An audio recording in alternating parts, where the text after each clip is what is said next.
ആദ്യമേ തന്നെ പ്രിയപ്പെട്ട മാധ്യമ സുഹൃത്തുക്കളോട് പറയാനായിട്ടുള്ളൊരു കാര്യം, നിങ്ങൾ വാർത്തകൾ കൊടുക്കുന്ന സമയത്ത് നിങ്ങൾക്ക് ഇഷ്ടമുള്ള വാർത്ത കൊടുക്കാനുള്ള പൂർണ്ണമായ സ്വാതന്ത്ര്യമുണ്ട്. ആ സ്വാതന്ത്ര്യത്തെ ഒന്നും ചോദ്യം ചെയ്യാൻ ഒരു കാലത്ത് ഞാൻ ശ്രമിച്ചിട്ടില്ല.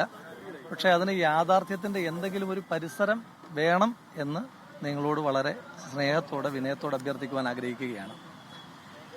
ഇന്ന് കണ്ട 2 വാർത്തകൾ മാത്രം പറയാം. ഒന്ന്, നിങ്ങൾ കൊടുത്തൊരു വാർത്ത നേതൃത്വത്തെയും പാർട്ടിയും ധിക്കരിച്ച് രാഹുൽ നിയമസഭയിലേക്ക് എന്നാണ് പറഞ്ഞത്. ഒന്ന്, ഏതെങ്കിലും കാലത്ത് പാർട്ടി അനുകൂലമായതോ വ്യക്തിപരമായി പ്രതികൂലമായതോ തീരുമാനം എടുക്കുമ്പോൾ ആ തീരുമാനത്തെ ധിക്കരിക്കുവാനോ ലംഘിക്കുവാനോ ഒരു കാലത്തും ശ്രമിച്ചിട്ടുള്ളൊരു കോൺഗ്രസിന്റെ പ്രവർത്തകനല്ല ഞാൻ. അപ്പം ഇപ്പോഴും സസ്പെൻഷനിലാണെന്ന് പറഞ്ഞാലും ഞാൻ പരിപൂർണമായി പാർട്ടിക്ക് വിധേയനായി മാത്രം പ്രവർത്തിക്കുന്ന ഒരാളാണ്. മറ്റൊരു വാർത്ത വന്നത്, ഞാൻ ഇന്ന് ഏതൊക്കെയോ നേതാക്കന്മാരെ കാണാൻ ശ്രമിച്ചു, അവരാരും കാണാൻ സമ്മതിച്ചില്ല. ആ വിഷയത്തിലും എനിക്ക് പറയാനായിട്ടുള്ളത്, ഒരു സസ്പെൻഷൻ കാലാവധിയിൽ ഉള്ള ഒരു പ്രവർത്തകൻ എങ്ങനെയൊക്കെയാണ് പെരുമാറേണ്ടതെന്നുള്ളൊരു ബോധ്യം ഈ പാർട്ടിയുടെ നിരവധി കാലമായിട്ടുള്ളൊരു പ്രവർത്തന നിലയിൽ എനിക്കുണ്ട്. അപ്പോൾ അതുകൊണ്ട് ഞാൻ ഒരു നേതാവിനെ കാണാൻ ശ്രമിച്ചിട്ടില്ല. കാരണം സസ്പെൻഷൻ പീരീഡിന് ചില മാനദണ്ഡങ്ങളുണ്ട്. വ്യക്തിപരമായി കാണാൻ ശ്രമിച്ചിട്ടില്ല, ആരെയും കണ്ടിട്ടില്ല, ആരും അനുവാദം അതുകൊണ്ട് തന്നെ നിഷേധിച്ചിട്ടുമില്ല. പിന്നെ മറ്റൊരു കാര്യം എനിക്ക് സൂചിപ്പിക്കാനായിട്ടുള്ളത്, ഈ ആരോപണങ്ങളൊക്കെ ഉണ്ടായി, ചില മാധ്യമങ്ങളൊക്കെ ഞാൻ മൗനത്തിലാണെന്നൊക്കെ വാർത്ത കൊടുക്കുന്നുണ്ട്. ഈ ആരോപണം വന്ന് തൊട്ടടുത്ത ദിവസം തന്നെ വളരെ വിശദമായ മാധ്യമ സമ്മേളനം നടത്തിയ ആളാണ് ഞാൻ. അത് കഴിഞ്ഞ് പിന്നെയും എനിക്ക് കുറച്ച് കാര്യങ്ങൾ കൂടി പറയണമെന്ന് തോന്നിയപ്പോൾ അത് ഞാൻ പിന്നെയും മറ്റൊരവസരത്തിൽ അതിനകത്തും ക്ലാരിഫിക്കേഷൻ വരുത്തിയ ആളാണ് ഞാൻ. ഇപ്പോൾ ഇതിനകത്ത് ഒരു അന്വേഷണം നടക്കുകയാണ്. ആ അന്വേഷണ സംഘത്തിന്റെ സാങ്കേതികത്വത്തിലേക്കൊന്നും ഞാൻ കടക്കുന്നില്ല ഇപ്പോൾ. പക്ഷേ നിങ്ങൾക്കൊരു കാര്യം ഉറപ്പുള്ളത്, ഈ ഇടതുപക്ഷ സർക്കാരിനെതിരെ ആദ്യമായി സമരം ചെയ്തപ്പോൾ 18ാമത്തെ വയസ്സ് ജയിലിൽ പോയ ആളാണ് ഞാൻ. പക്ഷെ ഏറ്റവും കൂടുതൽ കാലം ജയിലിൽ പോയത് പിണറായി വിജയൻ സർക്കാരിന്റെ കാലത്താണ്. അപ്പോൾ ആ അന്വേഷണത്തിൽ നിങ്ങൾക്ക് ഒന്നുറപ്പിക്കാം, എനിക്ക് യാതൊരു വിധമായ ആനുകൂല്യം കിട്ടുന്ന അന്വേഷണമല്ല. മാത്രമല്ല, എനിക്കെതിരായി എന്തെങ്കിലും ഉണ്ടെങ്കിൽ എന്നെ കൊന്നു തിന്നാൻ നിൽക്കുന്ന ഒരു സർക്കാരിന് ഏറ്റവും വിശ്വാസമുള്ള അന്വേഷണ ഏജൻസിയാണ്. ആ സർക്കാരിന് ഏറ്റവും വിശ്വാസമുള്ള ഒരു അന്വേഷണ ഏജൻസിയാണ് അന്വേഷണം നടത്തുന്നത്.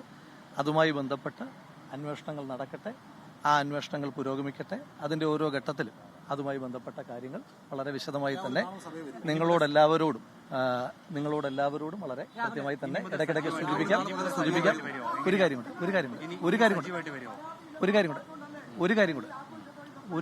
കൂടെ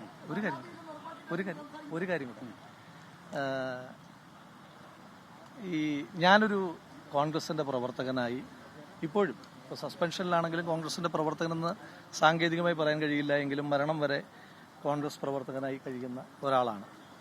ഈ പാർട്ടിയുമായി ബന്ധപ്പെട്ട് ഏറ്റവും വലിയ ഒരു ക്യാമ്പയിനുമായി ബൂത്തുകളിലേക്ക് ഏറ്റവും സാധാരണക്കാരായ പാർട്ടി പ്രവർത്തകർ, പ്രായഭേദമന്യേ ചെറുപ്പക്കാർ തൊട്ട് നന്നായി നടക്കാൻ ആരോഗ്യമില്ലാത്ത മനുഷ്യന്മാർ വരെ ബൂത്തിൽ കയറുന്ന സമയമാണ്. ആ സമയത്ത് ഓരോരുത്തരും ബൂത്ത് ക്യാമ്പയിൻ നടത്തുന്നു, പോസ്റ്റർ ഒട്ടിക്കുന്നു, ചുവരെഴുതുന്നു. അതുപോലെ തന്നെ സമരങ്ങൾ, ഏറ്റവും ശക്തമായ സമരങ്ങൾ. ഇന്ന് പോലും KSUവിന്റെ DG ഓഫീസിലേക്കുള്ള മാർച്ച് നടക്കുന്നു. യൂത്ത് കോൺഗ്രസിന്റെ വിവിധങ്ങളായ സമരങ്ങൾ നടക്കുന്നു. സമര നേതാക്കന്മാരെ മുഖംമൂടി അണിഞ്ഞുകൊണ്ട് പോലീസ് കൊണ്ടുപോകുന്ന കാഴ്ചകൾ നമ്മൾ കാണുന്നു. ക്രൂരമായ കസ്റ്റഡി മർദ്ദനങ്ങൾ ഉണ്ടാകുന്നു. അപ്പോൾ ആ സമയത്തൊക്കെ പ്രസ്ഥാനത്തിന്റെ പ്രവർത്തകർ അതിശക്തമായ ഒരു വലിയ പോരാട്ടം ഏറ്റെടുത്തിരിക്കുകയാണ്. അതുപോലെ തന്നെ സൈബർ മേഖലയിലും ഒരു ലൈക്ക് കൊണ്ടെങ്കിലും ഈ പാർട്ടിയുടെ നേതാക്കന്മാരുടെ നിലപാടുകളെ അംഗീകരിക്കുന്ന ലക്ഷോപലക്ഷം മനുഷ്യന്മാർ ലോകത്തിന്റെ വിവിധ ഭാഗങ്ങളിലായി പ്രവർത്തിച്ചുകൊണ്ടിരിക്കുകയാണ്. അപ്പോൾ ആ പ്രവർത്തകരോടുള്ള എൻ്റെ മുൻകാലങ്ങളിൽ പദവികളിൽ ഇരിക്കുമ്പോഴും ഞാനങ്ങനെ ഏതെങ്കിലും തരത്തിലുള്ള ആജ്ഞകൾ കൊടുക്കുന്ന ഒരാളല്ല, എന്ന് വെച്ചാൽ ഉത്തരവുകൾ കൊടുക്കുന്ന ഒരാളല്ല. എന്നും പ്രവർത്തകനായിട്ട് തന്നെ പ്രവർത്തിക്കുന്നു. ഇപ്പം എനിക്കൊരു പ്രവർത്തക നിലയിലുള്ള അഭ്യർത്ഥന, എല്ലാ കോൺഗ്രസ് പ്രവർത്തകന്മാരും സർക്കാരിനെതിരായിട്ടുള്ള പ്രവർത്തനങ്ങളുമായി ഏറ്റവും ശക്തമായി മുന്നോട്ട് പോകുവാൻ നിങ്ങളുടെ ഇനിയുള്ള സമയവും ഊർജവും ചെലവഴിക്കണമെന്ന് മാത്രമാണ് അഭ്യർത്ഥിക്കുന്നത്.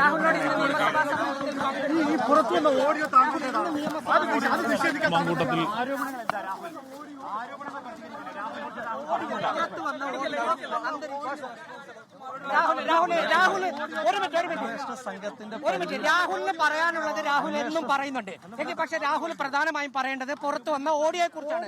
അതിലൊരു വിശദീകരണം രാഹുൽ നൽകൂ. അതൊന്ന് പറയും. അന്വേഷണ സംഘത്തിന്റെ പരിധിയിലിരിക്കുന്ന കാര്യങ്ങൾ, ആ പരിധിയിലിരിക്കുന്ന വ്യവസ്ഥയിൽ ഞാൻ പറഞ്ഞല്ലോ ഒരു അന്വേഷണം നടന്നുകൊണ്ടിരിക്കുകയാണ്. ആ അന്വേഷണ സംഘത്തിന്റെ പരിധിയിലിരിക്കുമ്പോൾ അത്തരം കാര്യങ്ങളെല്ലാം നിയമപരമായി